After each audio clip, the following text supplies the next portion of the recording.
Mga older sa amin, sobrang na-appreciate nila yung buhay nila. Ano kasi mabuhay. Welcome to One Story of KP Universe. So kasama natin ngayon si Oliver. and si Rio po. ayan, of Resonate Coffee, no, dito sa Marikina branch. Ano yung pinaka-love mo dito sa trabaho mo or sa job mo bilang barista? What do you love about your job? Parang mahal ko siya dahil nasa-serve ko yung cafe na gusto ng tao. Parang nai-enjoy niya na nakikita ko na, oh okay, sarap pa. Mas lalo akong ginagana, nai-enjoy ako kasi na-appreciate yung ito, masarap daw. Ang dami yung customers dito sa Resonate. So, ano yung hindi nyo makakalimutan na kwento ng isang customer? Kasi dami nyo nakakausap everyday. Ano yung isang kwento na hindi nyo malilimutan? Ayun, siguro yung mas mga older sa amin, mga friend ni Resonate.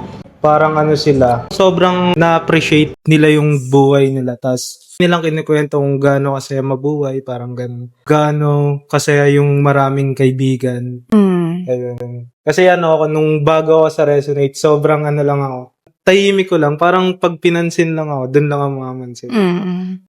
Parang sa kanila ko na na-adapt yung mga ganong ugali na pag may nakita ang ibang tao, kinakausap ko na. Oh. Kumbaga, parang dito lumawak yung mundo mo. Mas marami kang tao na meet. Dito na lumawak.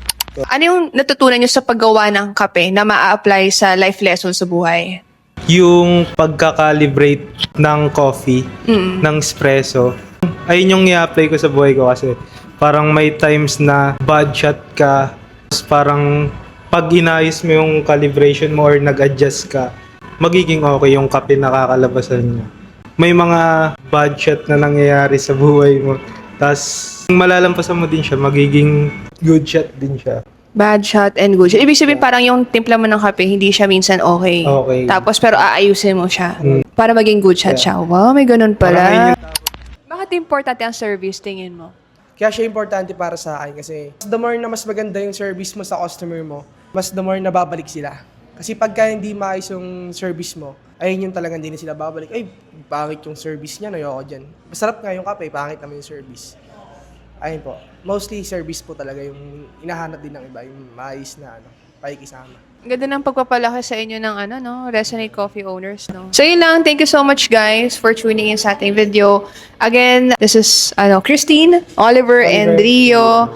Ano masasabi niyo sa mga nanonood ngayon? Ano yung message niyo sa kanila? Advice niyo sa kanila? Ayun lang, thank you. Salamat po. Thank you po din. Nabigyan niyo kami ng konting oras para ma-interview din. Yun. Yes, so kasi I do believe lahat ng tao may story. So, Yes po. ayun, yung sa Resonate, may people behind. Sila yung people behind, yung mga baristas na masipag at the same time. Kumbaga may magandang serbisyo para sa mga customers. Kaya kami bumabalik-balik dito. So yun lang. Thank you so much, Oliver and Thank you Rio. po. God bless you more. Thank you po.